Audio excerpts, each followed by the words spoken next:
Dun, da, da, da. And we are live. I love the new intro. It's I love good, it. isn't it?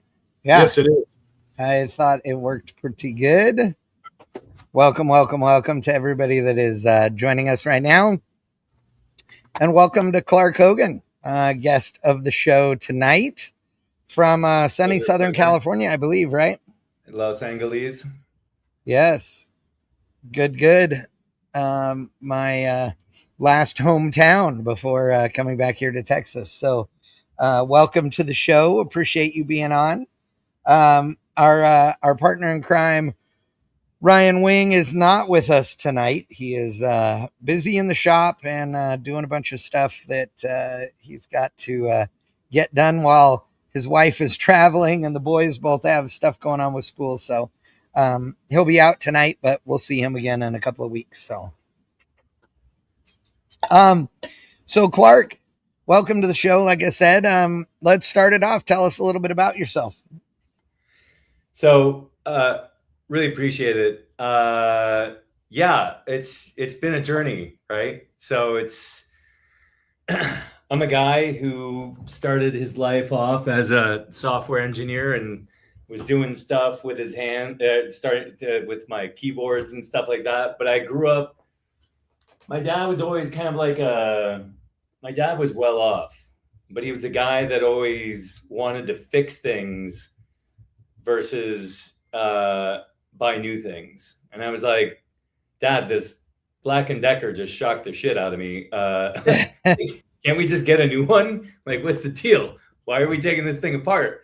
He's like, son, there's a bigger lesson here, right?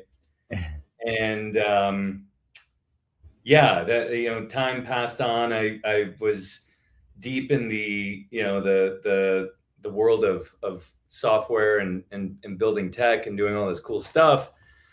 My dad always had a 1974 Norton 850 Commando, which is, if you know, back in the day, it was Triumph and it was Norton, and they were head to head until the Honda Inline 4 came along and just basically put him out of all the racing business, and the story continued there. But I always remembered all these long rides of me taking great rides with him down to the beach, and then he'd put it into the shop, a guy that runs a Honda shop, and he'd get it back like 6, 8, 10 months later, It still have the same problem. So, unfortunately, my dad passed in 2012. And where I started to go down the rabbit hole of, I'm living this intensely digital life, but I came home from a party one time and maybe I had too many beers or something. But I kickstarted the bike and it just let off that smell, and it sent me right back into that world of this is a thing. And I immediately started tearing the whole thing down. I built it with a guy over here who's out of business now, but he was an original Triumph Norton mechanic back in the 70s, 60s, 70s, whatever. He put me in the back of the shop by the oil dump and by where the dead batteries go. And as I started to build this piece of jewelry, because I wanted to build a trophy. And I went crazy. And every time I got into a pickle, some weirdo on YouTube posted a video on exactly how to fix that weird nuanced problem on this bike. And I came in the next day and I fixed it, right? So as this thing starts to move from the back of the shop to the front of the shop, and they're pushing all the junky bikes aside, and now it's like this thing, and everybody's walking in, they're like, dude, I want a freaking bike like that. It ended up being, there's a thing called the Distinguished Gentleman's Ride, which is, I'm not trying to promote, but it's a great thing. It's for men's prostate cancer awareness, which is what my dad passed away from, and men's suicide. And they ride globally once a year. And, there's a ride that's organized in every city. And this year they raised like a brand new world high record. It was insane. Wow. And I got addicted, and they got so enrolled in my story that they put my bike in their headquarters with a big banner of my dad and his story and the whole thing. And it just became a thing. Like, the celebrities are coming in, they're taking photos in front of it. I was like, wow, I did that. And that was amazing. So then, we cut to scene 2, which is, a scenario where I realized that in Southern California, it used to be the hot rod mecca of the world. You had the Edelbrocks, the Iskies, the Hollies, the Shavers, the everybody building crazy, amazing motors, engines, parts, hot rods. It's the thing, right? And then all that stuff started to kind of close out, and I realized that the engine shops in Southern California are a dying breed because it's a high effort, low margin business for which, with the general state of business in Southern California, it's really hard to run that kind of a business. It's really hard to hire and train. And so I started something called the Garage Society, which I'd love to talk about. And then I'm excited to hear about that for sure. That brought me into the latest part, which was I watched a little movie by a little guy by the name of Quentin Tarantino, which was Grindhouse and Death Proof. And that movie with Kurt Russell when he's driving around with muscle cars, and it's just like, I want one of these things so bad. And so I bought me, all the the big names, the Camaros, the Challengers, Chevelles, all those things. They wanted like $40,000 for like a rust bucket. And so what I wound up with was a Ford Torino, because they were going for like between 8 and 12 grand. I bought this one off of eBay. It was a 302 3-speed. They're the forgotten muscle car. It's a forgotten muscle car. It is hot. The day is long, right? The curves, the whole. I'd love to. I'll send you some photos. it was the Chevelle of Ford, but it didn't get the traction the Chevelle did for whatever reason. And I don't know why, because they were about the same size, about the same weight, had good power, but I mean, they were just they're kind of the forgotten muscle cars, what I call them, because the Torino Talladega. They're a good looking car. They just, I mean, the Challenger, I'll say the Challenger is a little more sexy than that, but I mean, it's still, I mean, it's a sexy car, and for whatever reason, it just never grabbed popular opinion. No, it was kind of it was a weird story, right? And and you have the Torino Talladega with which you have all the NASCAR photos of them with the little slant nose, and man, badass, right? So I get one. It was 12 grand, paint's done, interior's done, 302 3-speed, runs great. Bought it for like almost nothing. Guy wanted 12. I shook him at 7. I said, how about 6? He's like, dude, I just shook you at 7. Yeah. And it ran great because it's a little 302 3-speed, and she was good. Yeah. And then, 6 years later, she started to slip a little bit and smoke a little bit, and I fell into it. I started to make some money. So I just said, let's do something a little bit spicier. And this kind of dovetails into the Garage Society story, wherein I paid 2 shops. The first shop was like, I got a 390 that's actually a 406, and a 406 FE block is like a unobtainium block. Well, it turned out it was just a plain old 390. I didn't know enough about interior bore dimensions and stuff like that because I didn't know. Paid that guy a ton of money. He put it in. It only took him 2 years. No big deal. It's just stuff that happens. I guess one of his lead mechanics got hit by a motorcycle, got hit on his motorcycle, and it just didn't go right. And it just, the engine came apart. That shop's now out of business. I go to another shop. I pay them up to umpteen amount of money, rebuild the motor. Great. Runs great. Starts puking oil about a year down the line. And now it's COVID. And now he's like, I'm out of business. I'm like, cool. So I just dumped all this money after bad. And I'm like, you know what? This car is cursed. I'm done. And then I started watching YouTube again. And I started watching this one specific guy that really builds FE motors to like the maximum degree, like down to the 10th. And I was like, you documented every last part of it. I'm going to do that.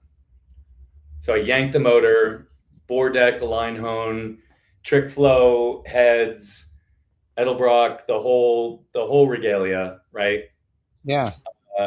We dynoed it. We ended up at about six and a couple horsepower, 612 horse, 615 torque.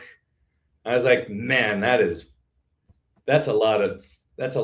Can we curse on this show, or do I have to? Of course, yeah, it doesn't matter. Yes, say whatever you want, dude. A lot of beans, dude. I was like, wow. And at that time, I had a Holley Atomic, MSD Atomic EFI, which I didn't realize with my large duration cam, it just it can't handle that much overlap. Right. So, and as the computer nerd, all of this inspired you to me go to the Holley Sniper 2. And, I was at the time I was working for a big software company, whatever. I was working for Google at the time, and I was just like, there's ways in which we could probably fix this, but I'm not quite sure how.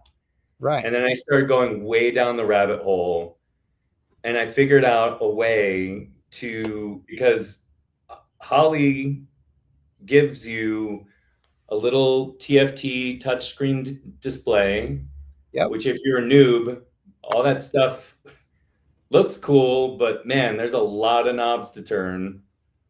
And then you really want to go crazy, you have to go download Windows whatever version and download this big software thing that gives you 1,000 tabs of 1,000 numbers. And you're just like, dude, that's a lot. And I was like, there's a way in which we can kind of meet in the middle where I can build something that fixes all of this stuff.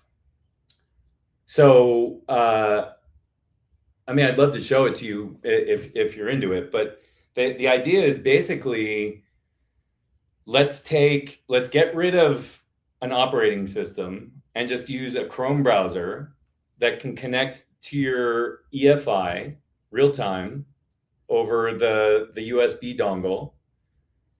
And it's all just math. It's all just physics, right? So let's marry the math and the physics. You tell me what kind of motor you have, what kind of cam, kind of gas you want to run, some additional details. And then let's give it to you in a bunch of different ways that make sense in English. That's a novel idea when it comes to software. I have super noob mode where it's just like, put this thing in your passenger seat. I'm going to blow up the font really huge so that you can just look over and it'll just say, okay, just blip the throttle a couple times to, okay, let's take it out for a slow cruise and click here to make sure that you're on a safe, empty road, and just do a couple slow pulls and do some long decels so I can measure basically volumetric efficiency as well as, acceleration enrichment, and also optimize the learning tables and as well as the overall, the fuel tables. But then also if you have spark control, I can measure all that stuff as well and make sure that you're not in the danger zone. And, so that's like ultra, just super simple mode to like, let's take a level deeper. Okay, here's a display of everything that I'm measuring off of your computer, real time, explained in plain, simple English. And what I think, what I have computed would be an optimal outcome from that. And if you want to go even a level deeper, then it will blow that out a little bit with more specificity of, here's the graphs of what I've measured real time against what would be optimal. And here's what I would do to optimize that. And then if you want to go God mode, then I just put you into basically what you would see in, the Windows Vista XP 95, whatever software version. That the aforementioned manufacturer of said fuel injection system provides. So you've got this thing working for a Sniper 2, and Sniper 1, obviously Sniper 2 and Terminator. Oh, nice. And I assume that as time goes on and as customers give feedback and what have you, you'll be adding other systems as you go. Is that correct? That's the idea, right? I mean, I really want to take this. Look, guys, I love muscle cars, and everybody that I know, the more they drive these sterile cars that beep at you for not putting on your seatbelt, and they have touchscreen displays, we're losing that visceral feel of just pure manual presence of just banging through gears. But I think there's more shops to fix it. Yeah, and there's no more go-to places to do that stuff. And where I really want to do that, where I really see this ending up is, I'm going to expand into additional EFI platforms, and then even into, hey, you're just a driveway hero. You just bought a Holley double pumper and your car runs like shit. And I'm going to give you a dongle and a place for me to get the signals, and then I can give you some guidance as to your pump squirt's too high, your main jet's too small, your secondary, you got a carb that's way too big for your CFM, all these different things. And yeah, that's interesting. Direction. So I have a couple of questions. So the thing that everybody's going to ask, obviously, is how does the AI tuning that you're talking about differ from the self-learn that all of the EFI manufacturers tout as being included in all of their systems nowadays? So in my experience, it gets you maybe 50 to 60% of the way there.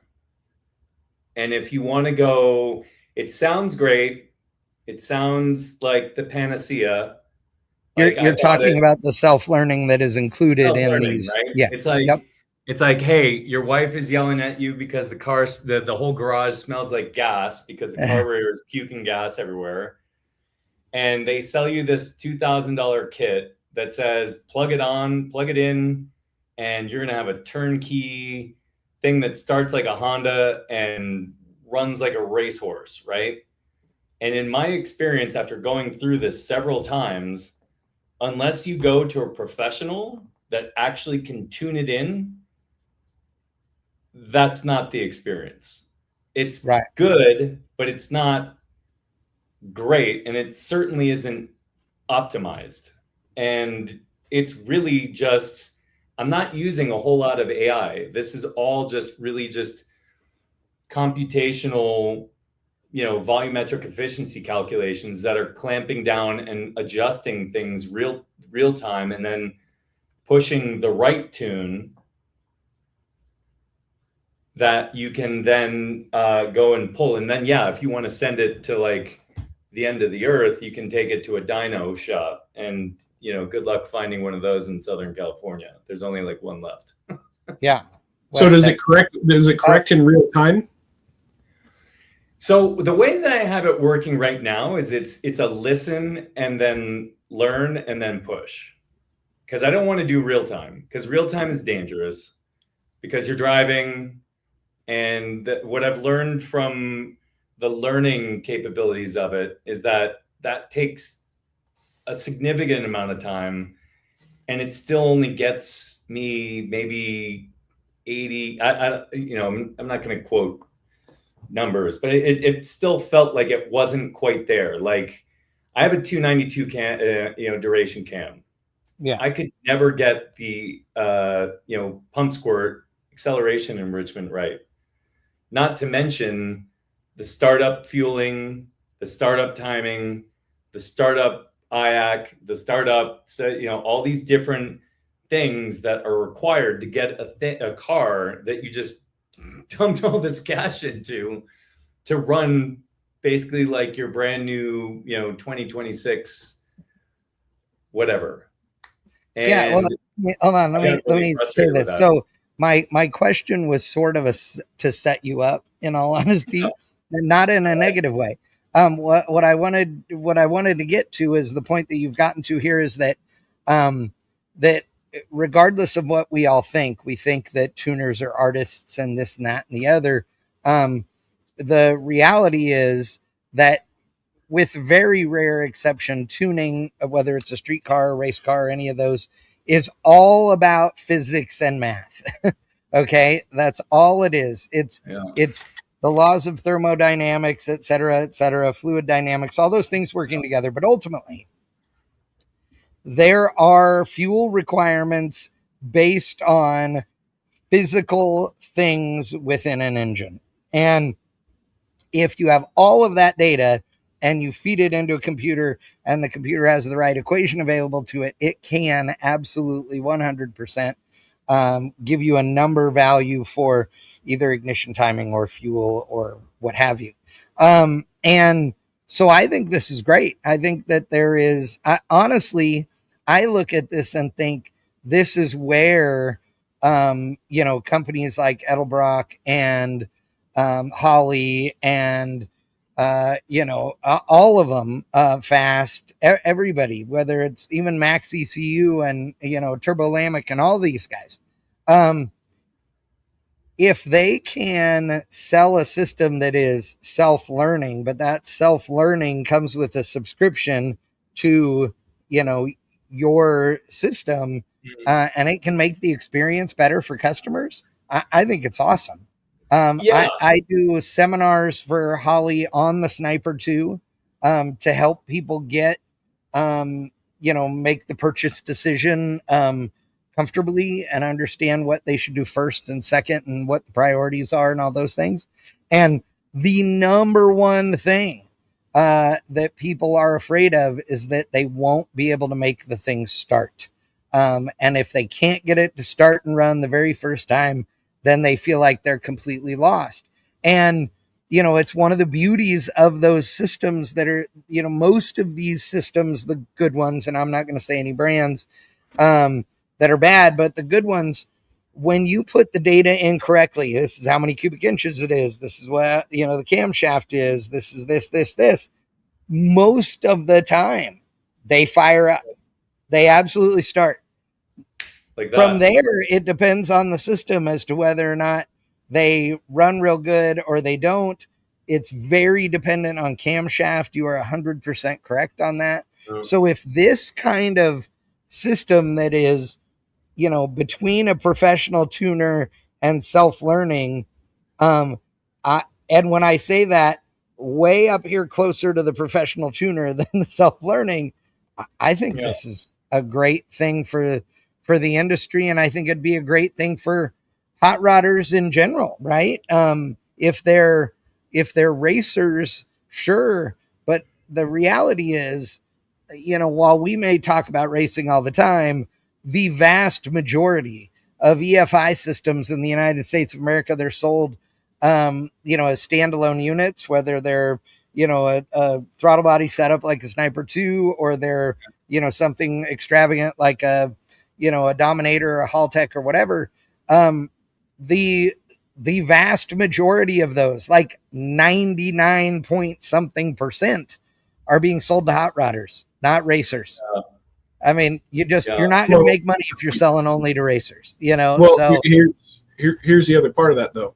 So when you're on, we'll just say sick week, and you're going through from Kansas to Nebraska to Denver, that's where I can see the real benefit for these drag and drive guys, and being able to have some learning going into altitude and stuff like that with a map sensor and everything else that can correct in more real time. Because the problem is, I mean, we've probably all done it. We drove a car that went over the top of a mountain pass and it runs like shit. We come back down the mountain pass and it runs better. Okay. Oh yeah. Yeah. So, and I can tell you that is a great, reason too, Aaron, because some of the currently available EFI systems, and specifically the throttle body systems, like we're talking about, that your system is already set up for, Clark. The throttle body systems are very hit and miss on how they work with variations in altitude. So when you get into high altitude, low oxygen environments, I know it well. We drove Daphne's car from Southern California over the mountain into Denver, Colorado, numerous times for Rocky Mountain Race Week, and I can tell you that because of the system we were running on her car, we didn't have any trouble driving up and over the mountain at all. The only issue we had was restarting the car at altitude, because you had to start it in flood clear mode, because when you hit the key and it gets shot, to prime it, it wouldn't, it was too much fuel. It was too fat. So literally you put it to the wood and cranked it over and fire up. But, in order to check that, I also stopped a couple of times and made adjustments in the EFI just for the altitude, saved the tune okay, as Veil. It's still in the laptop I'm sitting on here. And, you know, and again, it worked great there. But normal people are not going to want to, you know, do that or have the confidence to go into the software and do that. So if your system is one where you go, man, yeah, I'm getting up here in altitude, you know, I'm 6,000 feet above my normal, and you can hook it up and push the button and not actually program. I love that. I think you're right, Well, Aaron. That becomes cool.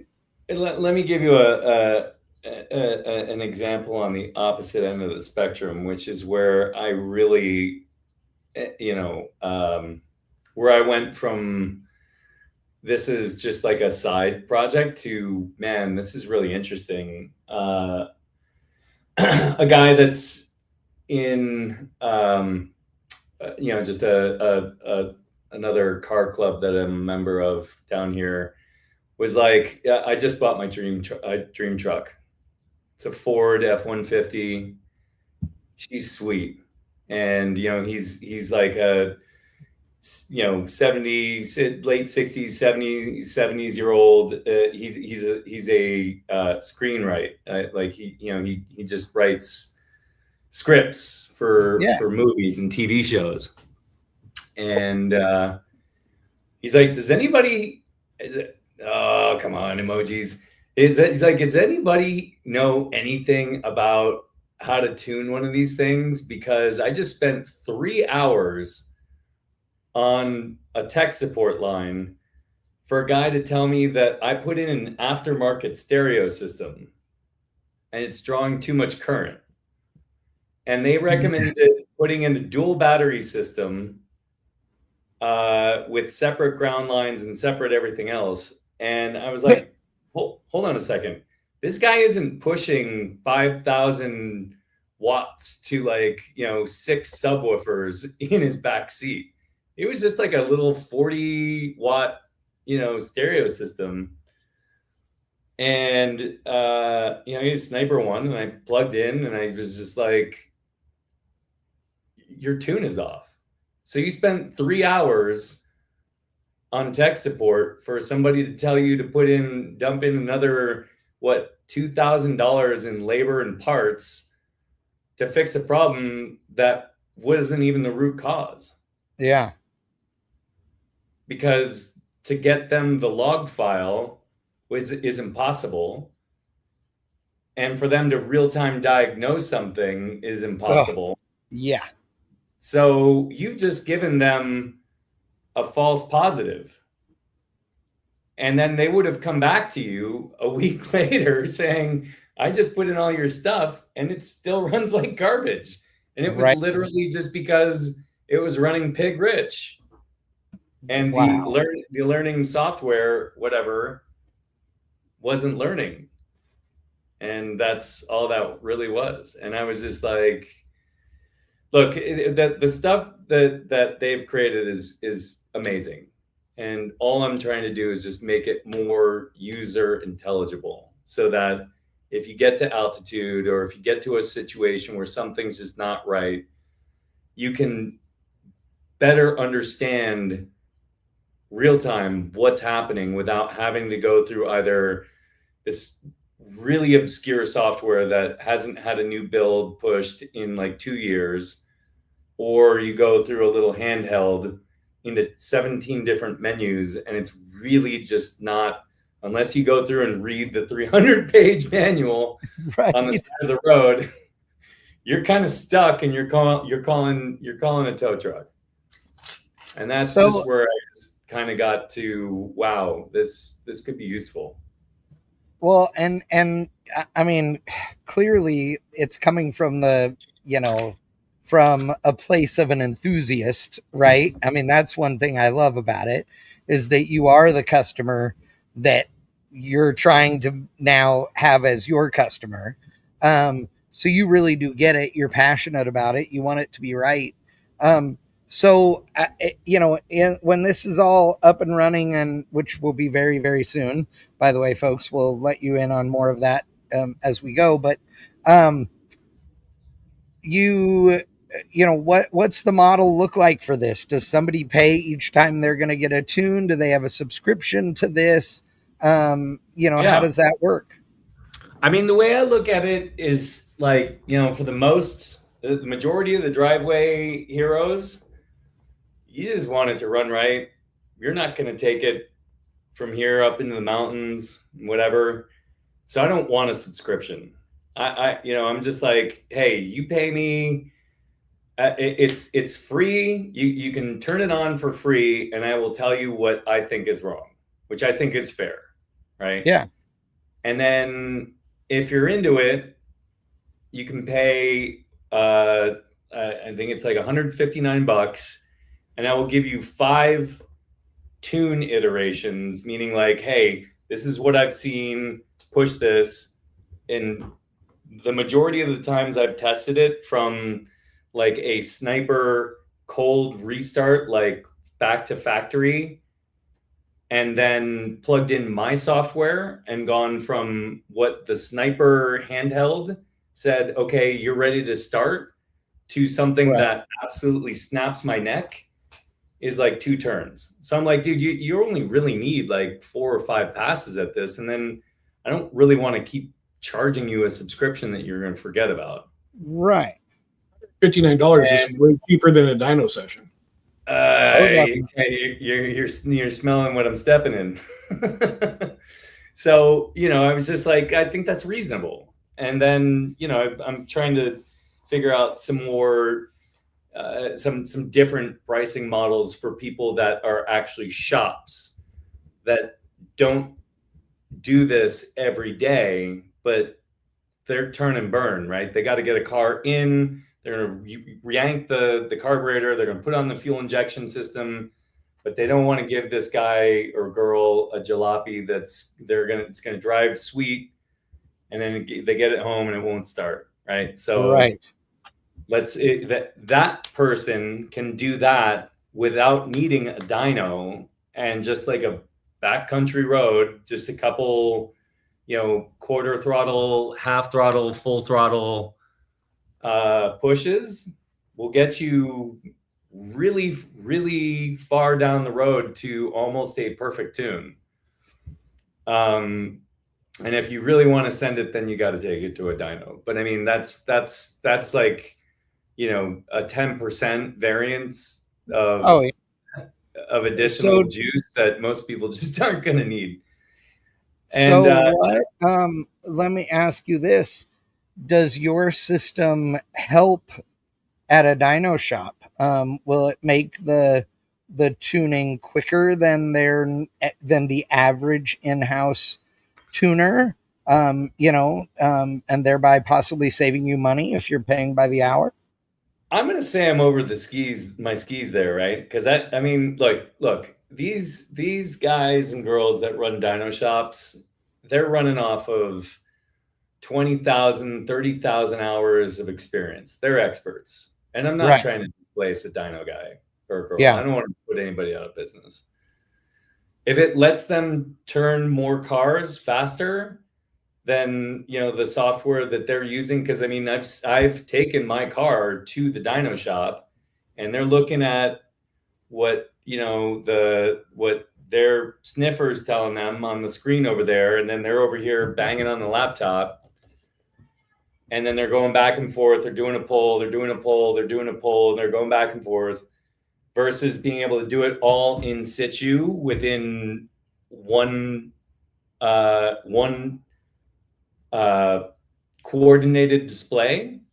Yeah, I think that's a win. I to be honest, I haven't talked to a dyno shop yet about it yet.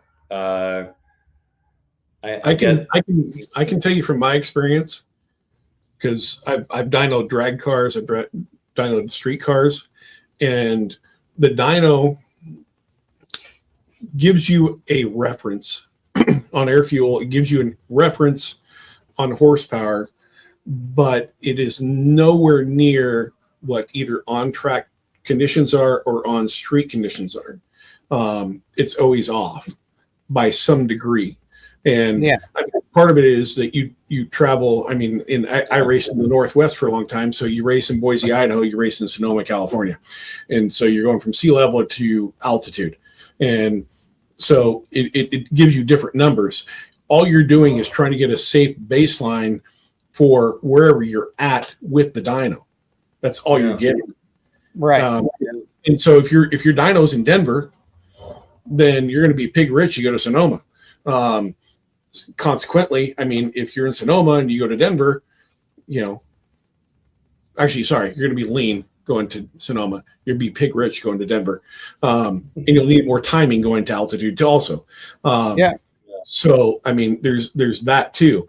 And that's where I'm intrigued. I'm also intrigued if you can incorporate power adders down the road, because we are in the hot rodders world. We're in a power adder situation now where, whether it's nitrous or turbos or ProCharge or Paxton or whatever else is out there, everybody loves having their LS with 1,000 horsepower that they can run on E85 and do different tunes and blow throughs and everything else. So that's where I don't really think that will be that difficult, honestly. I think that power adders are more intimidating, obviously, but the reality is the physics still works the same. I would say that for me, it would be as long as the software is intended to default on the safe side of perfect. You know what I'm saying? So I think that, or I don't see any reason why, I mean, obviously with testing and what have you, that your system wouldn't be able to do that when you guys are ready. Because Aaron's right. I think, power adders are so common now. You obviously want to be able to accommodate them as well, There's a couple thoughts there. I mean, I've already added in, support for power adders, and I'm building a 347 stroker with a Vortec on it right now with a Terminator X. That is the next piece that we're gonna, take this and send it with.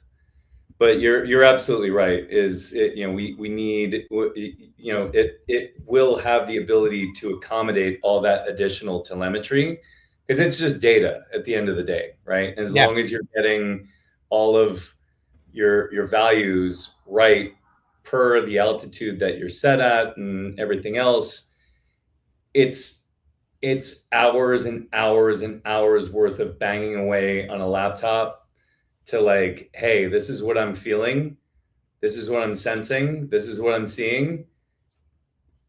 Click here and I'll send it, and I'll back up your tune before I send it, and then tell me, now rerun it and just be gentle, and then rerun that additional kind of tuning process where you kind of give it more beans as you're going, and just to be on the safe side of all that thing.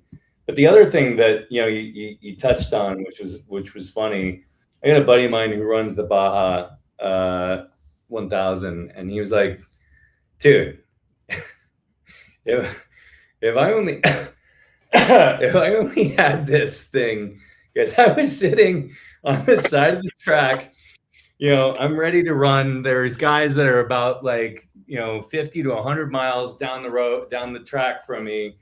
I can't get my goddamn truck to start because something that I tuned at altitude now isn't working. And when you're in that pressure of the moment, when you're in a race situation, and you've got 1,000 different signals, and it's really easy to miss something stupid, really simple.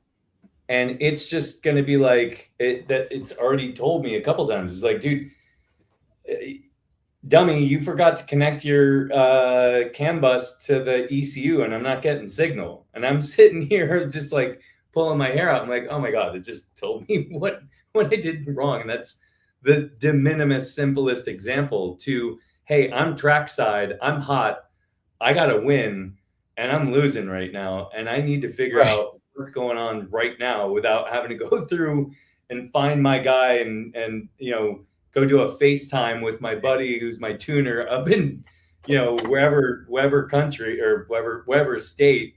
And we're FaceTiming, and he's like, no, that's not that one.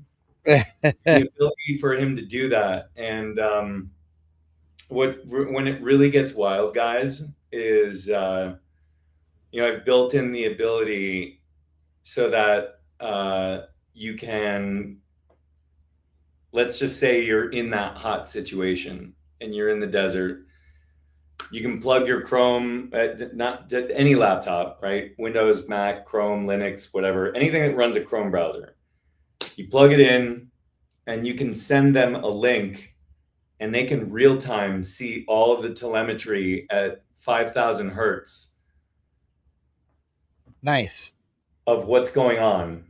And be able to just get so that they can have the remote tuning access. Yeah. Remote tuning, and also just like, hey, dummy. Yeah. There's just some analysis. Your throttle plates are, set wrong or whatever. It really just gets really interesting. And these are just cases that just aren't really possible with where we're at today. And when are we launching this? And when you do launch it, are you going to start having video content and that kind of thing that's showing people using this, so that people can get a feel for it? When will they start being able to see that? Real soon. I have just a couple, corporate T's and C's that I need to check off. I've got pretty much everything in place. I just need one or two more things from just a business perspective, insurance and all the rest of that coverage, and just get all those T's and C's in place. And then, but before the end of summer, for sure. I would say before the end of July. Nice. Excellent. So that's cool. I'm really excited to see this. And dude, seriously, hats off for taking on something that's outside the norm, Rolled up the sleeves and got her done. Yeah, because this is not this isn't the kind of a program or the kind of product that most people would be comfortable doing. And so your software development background and all of that, this wouldn't happen if it wasn't that you were this combo of person, right? The hot rodder, software developer, etc. That all those things had to come together for it to be like this, and it's pretty exciting. It's wild. It's wild to be here right now. Well, and tell us more about Garage Society. So Garage Society is an actual physical location that's got shop space and equipment and tools. Literally from hand tools all the way up to Haas 5-axis CNC machines and all these things. And is this a membership or a subscription base to be involved in this, or how does that work? It's a gym membership, right? Nice. It's basically just like a gym membership, right? The idea came from, again, turning engines for a basic engine shop, unless you're in North Dakota and dirt is cheap. When you're in Southern California, it's a high effort, low margin business. And I've watched so many shops shut down here in Southern California because, they'll hire a tech, they'll train them everything they need to know on how to use all these different machines. And then they get poached with good reason, by like Space Beach or SpaceX or, Anduril or all these other different technology companies. Did we just lose our guy? Moving around here. The idea was, I've seen a bunch of membership clubs that for which give you car storage and a place to co-work and work on your laptop, surrounded by cars from the Fast and the Furious or whatever else. And I was like, that's cool. And then, I saw it kind of evolve. Another friend of mine opened a place with a 2-post lift and a bunch of it's a 3-bay garage, and it's got couches in one. It's got a 2-post lift in another, and it's got a bunch of tools. I mean, you really can't do anything more than, you can do like an axle change. You could do like a belt change or an oil change or a brake pad change. But the biggest problem that we have here, guys, is that, we're in an intensely digital world where everybody spends all their time on Facebook, Instagram, TikTok, whatever, and they're forgetting to turn in a light bulb. Yeah. And if it wasn't for YouTube University, it wasn't for that, right? Literally, people couldn't do shit. I mean, couldn't do shit. Yeah, I mean, people are already, were inept before YouTube, but thank God for it, because they'd be, literally, people wouldn't know how to get out of bed anymore without it. The problem with YouTube is it's garbage in, garbage out. There's so many bad videos out there, and I can speak from my profession. There's a lot of bad videos out there. There's a lot of that. And if you go down the wrong hole, you're going to find yourself with a pile of parts that you spend a shit ton of money on. That just doesn't work. So, well, and that goes with everything. I mean, right now, that's one of the things that at least intelligent people are talking about with regards to AI, right? If 90% of the people on the internet who wrote something on the internet about building, setting up a third member, said it exactly the opposite of how you're supposed to do it, and only 10% actually wrote how you're supposed to do it the right way, AI would believe the 90 because it's the majority. I'm probably an outlier, and I'm older like Chad. I think AI right now is being relied on too much, and I think it's garbage for probably 75% of it. Correct. Let's get the emoji going there. Come on. Yeah. I mean, I'm just being honest. I think it's garbage, because it's like you said, all it's doing is filtering out search results and going, oh, you should do this. And I've proved it wrong numerous times in me searching stuff that isn't drivetrain related. And so I just think that as a society, we think, oh, hey, and my wife's one of them. I will say this. She's like, well, AI said this. Well, AI is fucking wrong. I'm sorry. Okay. This is the fact. It is. Aaron is the motherfucking man when it comes to diffs. He is. I am a 2-time purchaser, and what he builds is nasty. Absolutely. Thank you very much, Clark. That was not paid for, by the way. No, he paid it. He paid the bill, but I didn't pay him to say that. I've abused the shit out of his rear ends, and they are just diamonds. But I mean, back to the AI thing. I mean, we're relying on it way too much, way too early in the infancy of it all, in my opinion.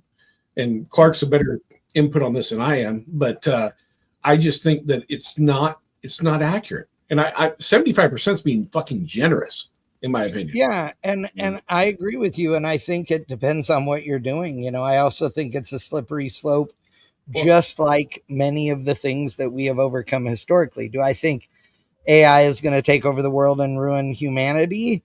I hope not. I think as long as the smart people keep it within the guardrails, then no. But we have to pay attention. We have guns.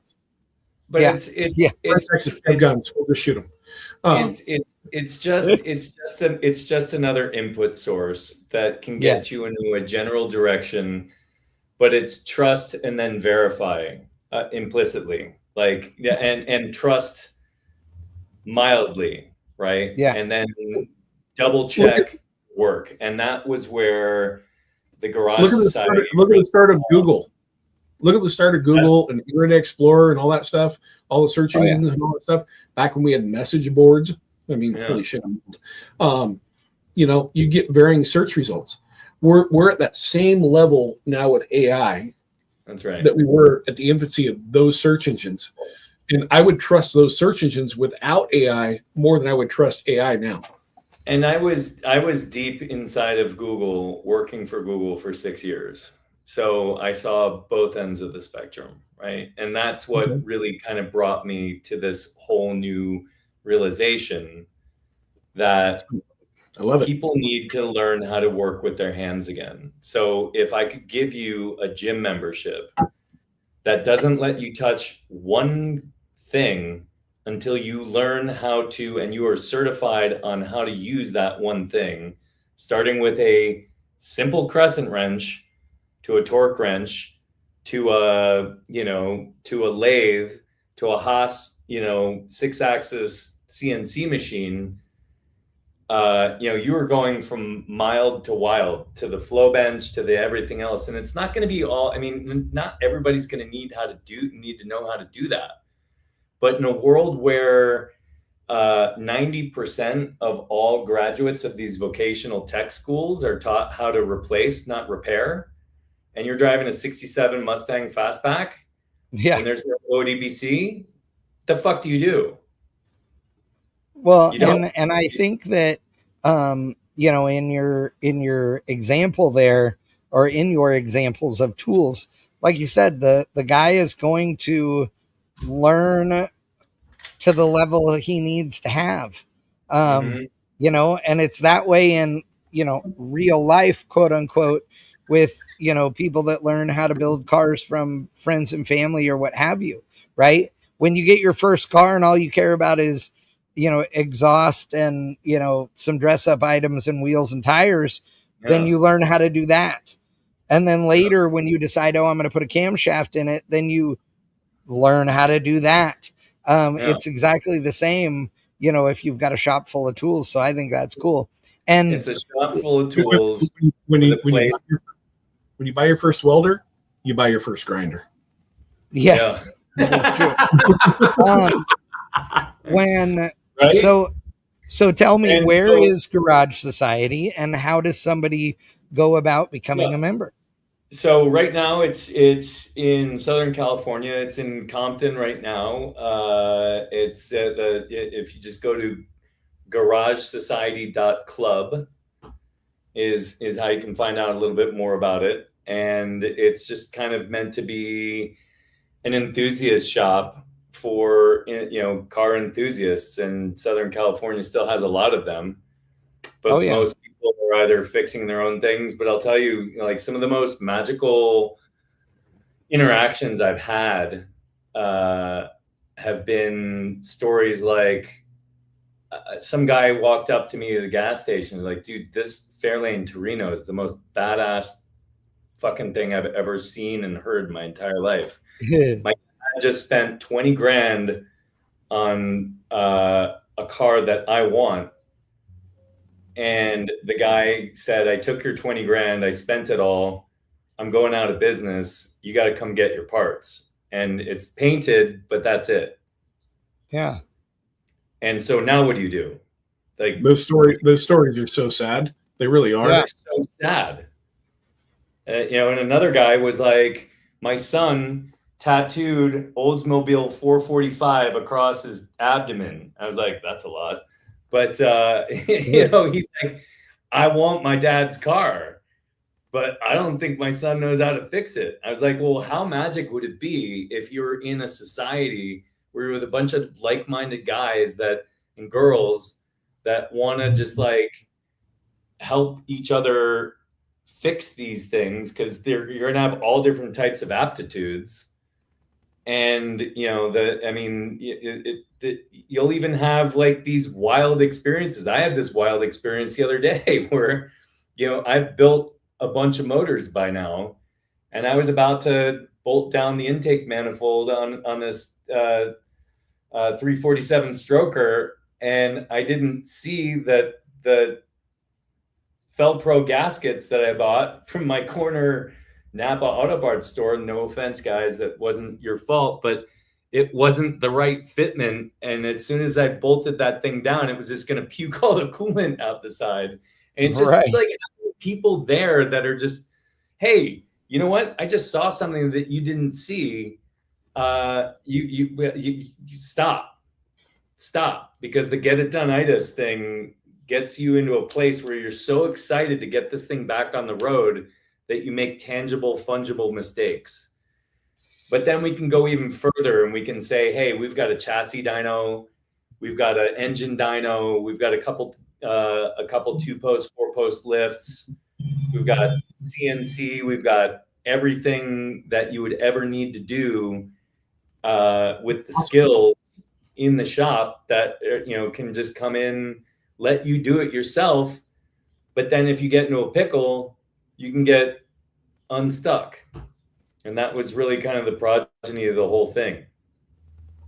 I mean, that comes back like full circle to what we used to do a few episodes ago, is basically do a tech tip. Okay.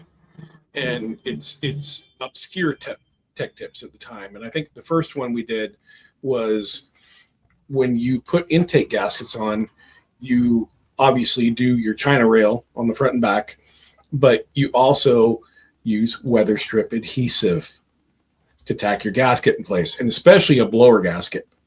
Right. I mean, it's just all this old hot rodder knowledge that is, and I hope you can get some of the older generation to come in too, into the shop, if nothing else, just to give some knowledge, because there's a lot of stuff that Chad and I and a bunch of other people have learned over the years of, oh, you know what? Unless you need a double stack, you don't use cork on the front and rear of a small block Chevy. You pour a bead of silicone and that's good enough. Right.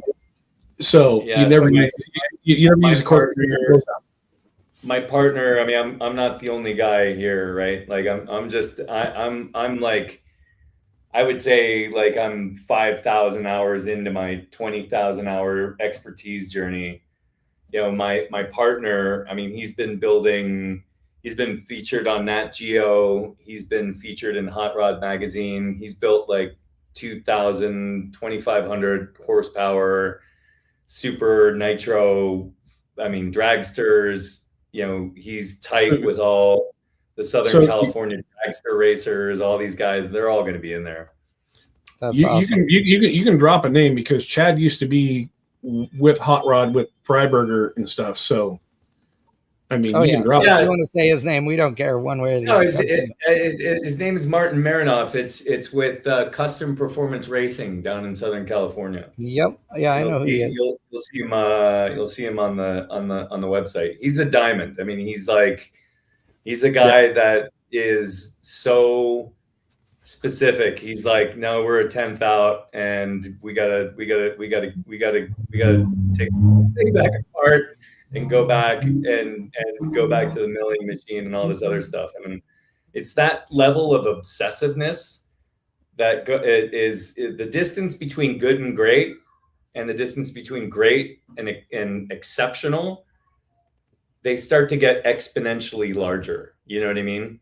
Yeah. I think they get exponentially smaller, because between good and great is 3,000 to me, and to be exceptional is 5,000.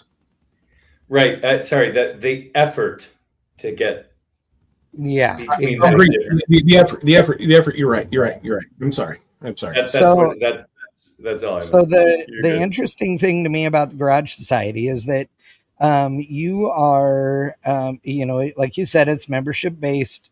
There are a variety of membership levels. So for people that are watching that live in Southern California and think they might want, garage space, etc., go to garagesociety.club. It's a beautiful looking facility, and literally there are memberships starting at as low as $80 a month, and going up to $550 a month. One of the coolest things I think about this, though, Clark, is that when you look at some of the classes look awesome, because the classes, you get one free class per quarter if you're a member. And and which is really cool. But then there are a variety of classes that start as little as $150. If you want to do more, and there are things from how to work shop equipment and all that stuff, the basics of car maintenance, electrical, MIG welding, TIG welding, engine teardown, etc., suspension, carburetors, transmissions, sheet metal work, cylinder heads, differentials, boring and honing, etc. But when you get into some of the more expensive ones, I wanted to mention this one. So they have a 5-day class. It is a complete engine build class. It's $2,500. But it takes your engine through the entire machining and assembly process to build your first engine, or to build your engine. Literally doing all your own machine work and everything for $2,500. Well, I will tell you that nowadays, it will cost you that or more to have your engine assembled at a machine shop. For them to do the machine work and the assembly is going to be that much money or more. So this is actually cheaper than taking it somewhere, and you get to learn how to do it. I think that's awesome.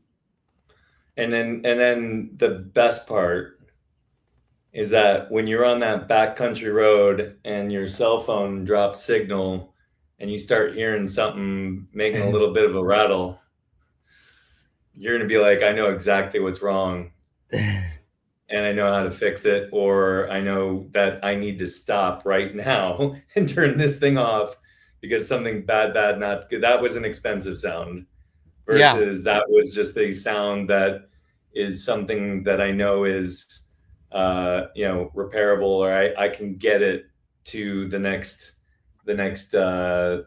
gas station or something like that, or get back into cell phone reception. So and that's really kind of the whole intent is just to. I was talking to a guy. I was talking to a guy. We'll talk about this later, but he was really concerned about the state of the lack of ability to repair anything anymore, because these systems are so complicated, and we're not talking about complicated cars here. Most of these, Garage Society is open to everyone. I don't care if you have a Tesla, a Honda, a freaking 67 Shelby Fastback Mustang, like anybody who just loves this the sport of just feeling torque and power and driving and that whole thing. And something really magical happens when you have people that start to learn how to do things with their hands again. And then you have a guy that works for SpaceX that's sitting next to a girl that works at Starbucks next to another person who is a veterinarian and a doctor, and they're all like, we have the same problem. Let's start a company. And then all of a sudden you have the next Holly and the next Edelbrock that just came out of nowhere.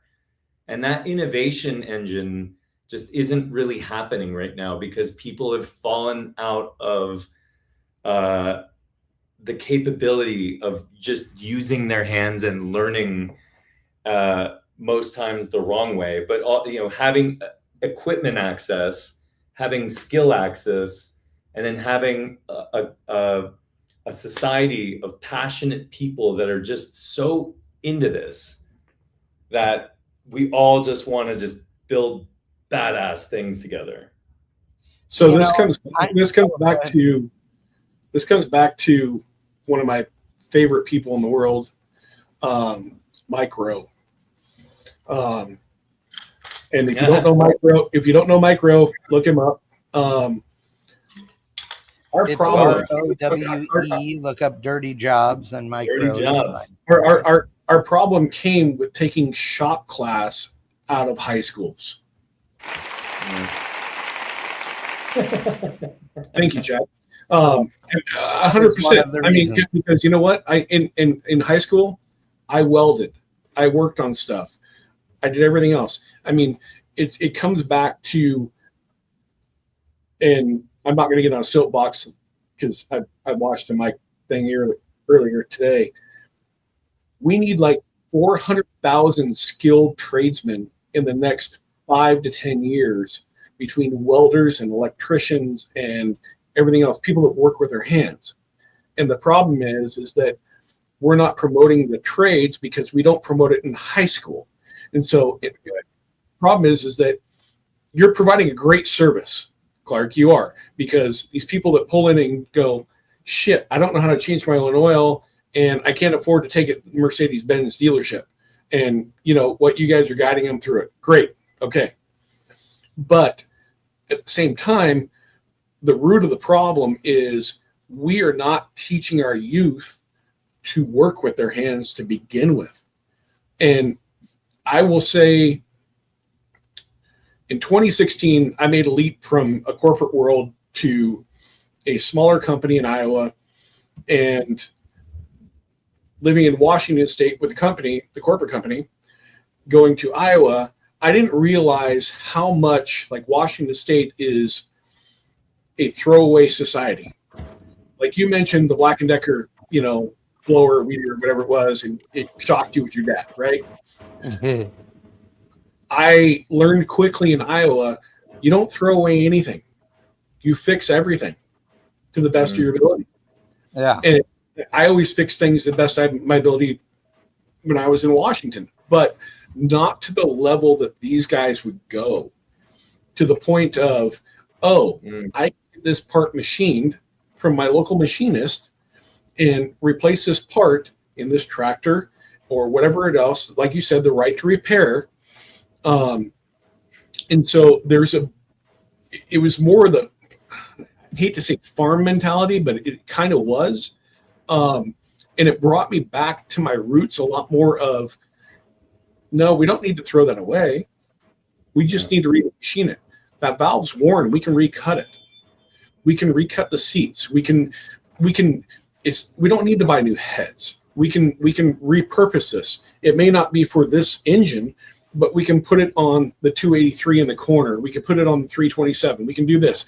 And as a society, we've gotten so far away from that, that basically everything's throw away or recycle. And we've trashed so many iconic vehicles in this whole cash for clunkers and stuff like that, that, you know what? My Explorer's smoking, so I'm just going to turn in cash for clunkers and get $4,500 for it when it's worth $2,000 because I can just turn it in on a new vehicle when all it needed was an intake gasket. Right. And so I think what you're doing is providing a great service to the community of California, which is the hardest state to do this in, by the way. And I'll get off my soapbox, but I'm a strong believer in what Mike Rowe puts out there as far as the trades and skilled workers and teaching trades to the younger youth. I have two great nephews that I try to teach a lot of stuff to when I can. One is really into it. One really isn't. That's their prerogative. But at the same time, if I'm going to work on something and they have time, I bring them down to do it. And I think that's our responsibility as people our age, Chad. And I know that, your daughter and stuff come down and, do stuff. And so it's all there. But and I think that, one thing about, all of this as far as needing, tradespeople, and needing to, foster this kind of work and creativity, etc., is that, we need to stop telling young people in this country that they have to do this. We need to let them do what is good for them. And I say that because in recent years, people have been waving the flag of, of trade school and bashing on college. And there's historically been people that praise college and bash on trade schools, right? I mean, it goes both ways. Here's the thing. I don't want somebody to do a lung transplant on me who went to a trade school for 9 months. Okay. But bless you. But at the same time, not everybody needs to go to college. Okay. Like you said, we need tradespeople. They make good money. Okay. We need mechanics. We need plumbers. We need welders. We need all those things. There is a huge need for a lot of different people to make the world go round. We need people that are going to serve us at restaurants. We need people that are going to cook for us at restaurants, et cetera, et cetera. But, this is a different way to go at that hands-on experience, I think, because like you said, people don't get it in high school or whatever. So for them to be inspired to go do this as recreation and pay to get this kind of inspiration and training is really cool, because I'm interested to see in 10 years, what are the people that have, come to do this? What are they doing now? Both from a professional standpoint and just a experience standpoint, how much heavier duty is the work they're doing, on vehicles or not? You know what I mean? So why pay for a $200 oil change when I can go to Garage Society? They'll coach me through it. I get it done for $100, and then I know how to do it in my home garage or my driveway. Correct. And so I love the concept. I really do. I mean, I do really too. Where it gets crazy is my my wife has an Audi RSQ8, which is that's a spicy car right there. It is. It's great. And I didn't know that the brake pads and the rotors were designed to be mutually, what's the word I'm looking for? Erosive. Like they both degrade. You have to replace the pads with the rotors at every brake change. Yeah. And I was like, wow. And the dealer was like, yeah, that's going to be between $18,000 and $22,000.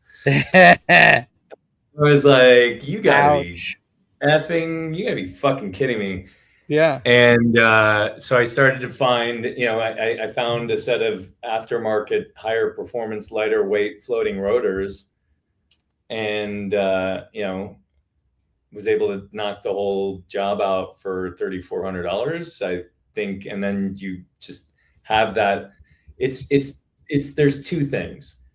Saving money is obviously everybody, money is money's tight everywhere, right? And saving money is great. But man, the feel of when you get that fucking car on the road and you put your foot in the gas because somebody in a Tesla just blew past you with their hat on backwards and you wail past them, wide open throttle, and it's barking. And then you pull up to the next stoplight and you stop so fast it almost pulled your teeth out.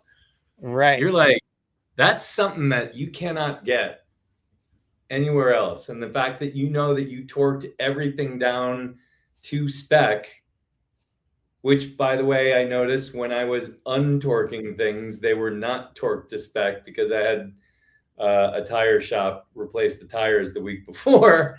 It's just kind of like a lot. Like you're like, wow, you pay a professional to do a job, and it's 110 foot-pound torque on the lug nuts. And I think, two of them came off with like just a hand wrench. It was like, yeah. Oh man, that's I know. crazy. That's the story of our lives right now. That's the problem. That's the problem with tire shops, because they all use torque sticks now. Well, they all fatigue over time. Yeah. So they're not. And that time is probably, only weeks or months in the environment of a tire shop where you're using them every, 5 minutes. So, I mean, when I torque ring gear bolts, and I do it partially because I have to answer the phone too. I torque a bolt. It's white paint pen on the ring gear bolt. Yeah. Torque bolt, white paint pen on a ring gear bolt. It's tedious. It's tedious. But if I get a call in the middle and I'm only halfway through a sequence, I know where I left off. Yeah, exactly. So I've seen that movie before, and I've had to untorque everything and retorque it again because, distraction. I mean, we're surrounded by distraction, right? I mean, there's so many things that are competing for our attention. Absolutely. But to your point, Clark, I mean, there's nothing better than, in my opinion, because I'm not an EV guy, having a old-fashioned muscle car and just being able to leave a Tesla in the dust, which I've been able to do in my life, which is awesome. And then just pull up and go, what's in that? Just a little 351 wind here with a little bit of shot of nitrous. What's that thing? I don't need because the cars today don't have, and I won't say all the cars, but probably 80% of the cars today don't have personality, and that's what they lack. They lack personality. I mean, you got your unless you're doing a supercar, and even those are lacking super personality anymore. They're getting so many nannies, you can't do anything. It's really you guys know how I am about old cars, and that's obviously what I mostly do. But I have to tell you, at Street Week in Sweden, this car was one of the cars that was competing. And I don't remember what it was running in the quarter mile because it really doesn't matter. But this Audi wagon, that's an Audi RS6. Okay, it is such an awesome car. Totally not my normal speed, but I love this thing. You need to put up Daphne's car because it's a hot V by turbo, and dude, that car just looks, sounds, feels like yes, dude, Ron, you're so right. Cars these days are appliances. The only cars BMW, what are they doing? They used to be the ultimate driving machine. Now they look like dead gophers, right? Like literally X's on the eyes with little chisel teeth, and Mercedes has lost their design theory. Audi's the only one, in my opinion, in the German car market that still makes a fucking car that will scare the shit out of you. I love wagons. A lot of their things. Chad has a car that's pretty badass. That was Daphne's car. Do you have a picture of that? Yeah, let me pull it up here. You'll love this, Clark. Oh, let's see here. I don't have my hard drive plugged into the computer right now, so let me see what I got here. I'll find one. You guys keep talking. I built a rear end for this car years ago, and this car can cruise from coast to coast, looks vintage, has a Impala SS like 96-ish, somewhere in there, frame underneath it. And I mean, it's pretty much a sleeper unless you know the car. And Chad loves his nitrous a lot. So he's been known to embarrass some people with it. That is true as well. Let's see. What's up, buddy? Everything I've got is I don't have anything on the computer. It's all on my hard drive, so nothing to show right now. But everybody watching knows it. So let's see. We've been live for an hour and 24 minutes. I can't believe it's been that long, but that means we need to wrap up the show.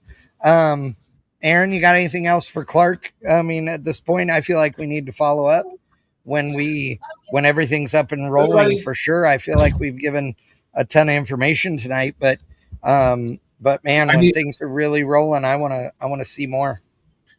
I think we need to follow up with some maybe live testing and stuff like that. And yeah, when that all happens, and I think he's got an awesome product that is very new to this market and will change it a lot.